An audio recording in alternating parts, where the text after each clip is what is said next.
Welcome to Q&A Wire. In this question, we have given a hoop that rolls on a horizontal ground without slipping with a linear speed of v. We have to find the speed of a particle p on the circumference of this hoop at an angle of theta. So first of all, I am drawing the given diagram for this question. So this is our hoop and it rolls on this surface.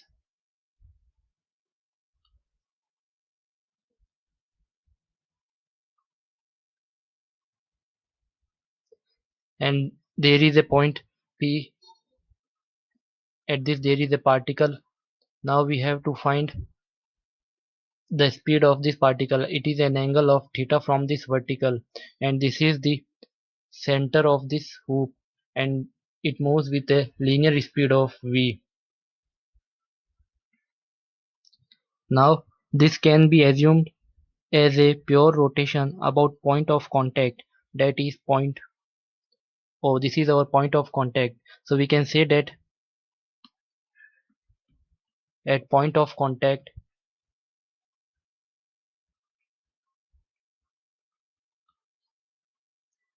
due to pure rotation, this speed v equals to r omega.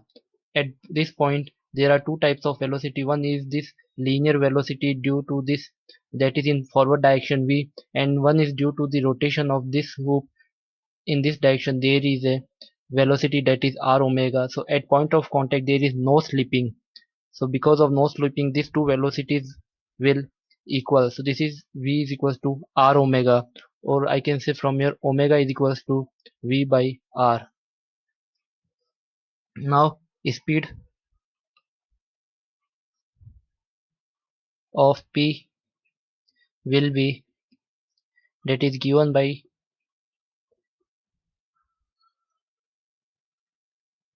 Vp is equals to, this is OP into omega. OP is the distance between these 2 points. This is our OP, and this is the speed of this particle. So we can say that this will be comes out to be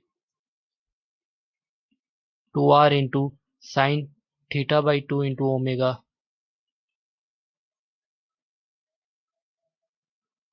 or we can say this is 2 into r omega into sine theta by 2. Now put the value of r omega here. So this will comes out to be 2v into sine theta by 2. So this is the speed of the particle at point P, and this is our answer for this given question. So we can say that for that correct option is A. Thank you.